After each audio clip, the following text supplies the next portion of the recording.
Africa in its entirety is accountable for only 4% of global greenhouse gas emissions.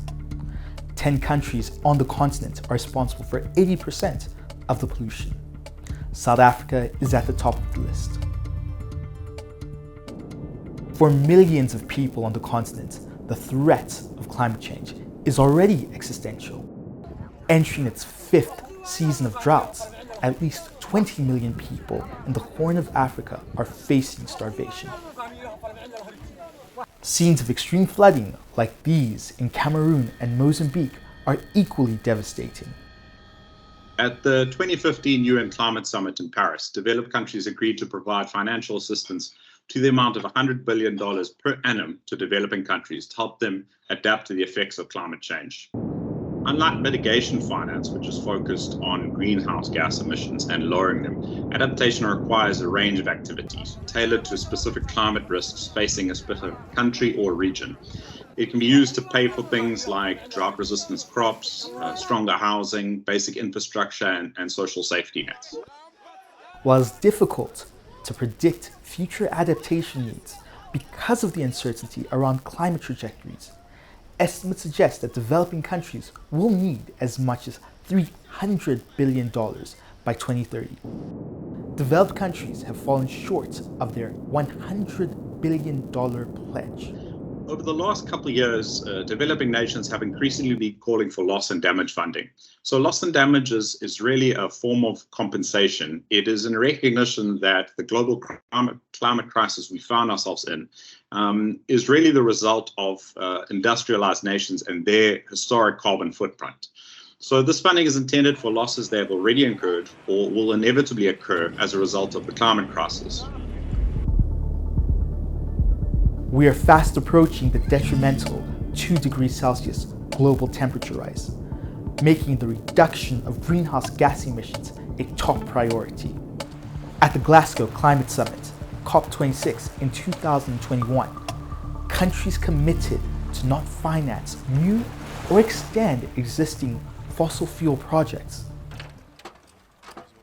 However, the Russia-Ukraine war disrupted energy supply, and the UK, among other countries, started exploring new oil fields, with China persistent in approving new coal mines.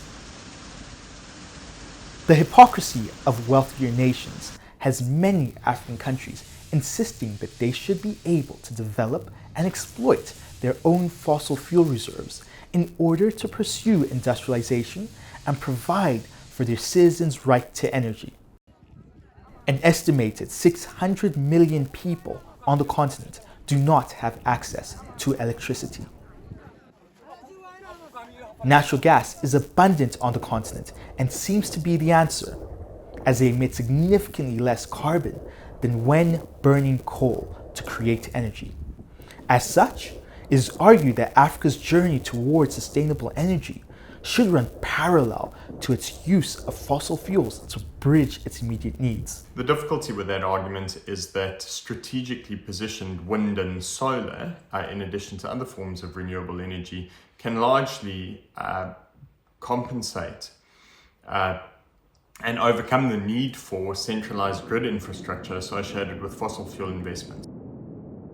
The issue is that Soviet-style mega projects are not fit for purpose. They're subject to unproductive rent seeking. They don't solve the problem of moving us away from carbon intensity. In fact, they lock us in to development pathways that literally come at the opportunity cost of building strategically positioned wind and solar plants that could solve our energy difficulties much more rapidly.